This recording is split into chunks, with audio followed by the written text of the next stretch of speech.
I'd like to welcome Samantha. She's an architect, designer, poet, painter, a multidisciplinary person. She's a former professor at Ryerson University, former CEO of the Design Exchange, and is now managing director of Cushman and Wakefield. Samantha's room features the shape of an octagon, 8-sided walls, of course, and her poems are inspired by the fleeting moments in life that most people take for granted. Samantha, welcome. Thank you. Thank you so much for having me. You know, people are going to see once they get into your space that you've accompanied all of your poems with your beautiful watercolors. And I was just wondering, is that a constant with all of your work? It's 99% constant. Occasionally there's a poem or painting that doesn't have a mate, but for example, you're seeing these rabbits right now. The rabbits are always autobiographical for me. So there is generally a poem and a painting, and it's usually about what's happening with me that day. So they really are a journey of my life. As a person who constructs spaces, architect and designer, all the poems and the paintings are the things that we don't construct. So they're always usually about nature, small animals, these little moments of joy that we should be able to find no matter who we are or where we are in the world. And part of that comes from, as Gianna said, from not having a voice and from finding your own voice.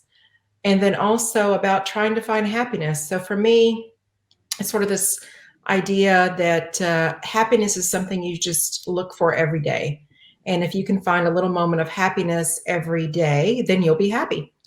So, and I've had a lot of grief in my life, and I've had to overcome quite a few things that were hard. But every day I would just wake up grateful, and then I look for these little moments of happiness. And then I paint and write generally at nighttime. And so that's when I reflect back on the day and find what made me happy. That's a beautiful description of your process. And I think it explains a lot about what we're seeing. I'm just wondering if you see the combination of the paintings and the poems as an important symbiotic relationship. In other words, can one exist separately from the other? I mean, you answered that a little bit. Or do you think this is a classic case of the whole being greater than the sum of the parts? I do think the whole is greater than the sum of the parts. And I never used to put them out there for the public, and I started doing that about a year and a half ago, or when COVID started. And people resonate with one or the other, and some people resonate with both. For me, when I write a poem and it's missing the painting or vice versa, it always does feel like, as you see a half a rabbit there, only half expressed. So for me to have that full expression, it's both visual and linguistic with the words. I do feel like they both float around in my head at the same time. So there's generally a tornado of words and images in there. And it's only when I paint them and write them that the tornado calms down. Well, in that one with the rabbit, I guess half the rabbit would be a bit. Oh, that's funny. I just wonder if you could explain one of your examples and explain how the components work together, with the paintings and the words.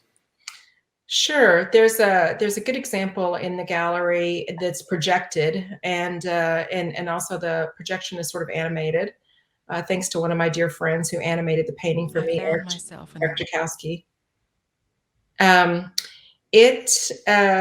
It was a moment in nature where I was near a river, and this was my view for a period of time, because I was actually also teaching some other women a watercolor lesson. And I was listening to the frogs and the crickets and the sound of the water. And the poem is about that. It's about finding inner peace and silence. And then here's the matching painting, because I was staring at it for a few hours. So it's honestly, I'm a very simple person in a lot of ways, but or maybe I just take the complex and make it simple, which is also my professional job. So, well, as a designer, I guess you've distilled it to its essence. Yes, that's very true. Yes. Well, thank you, Samantha, very much for sharing your thoughts, and your work is lovely. Thank you.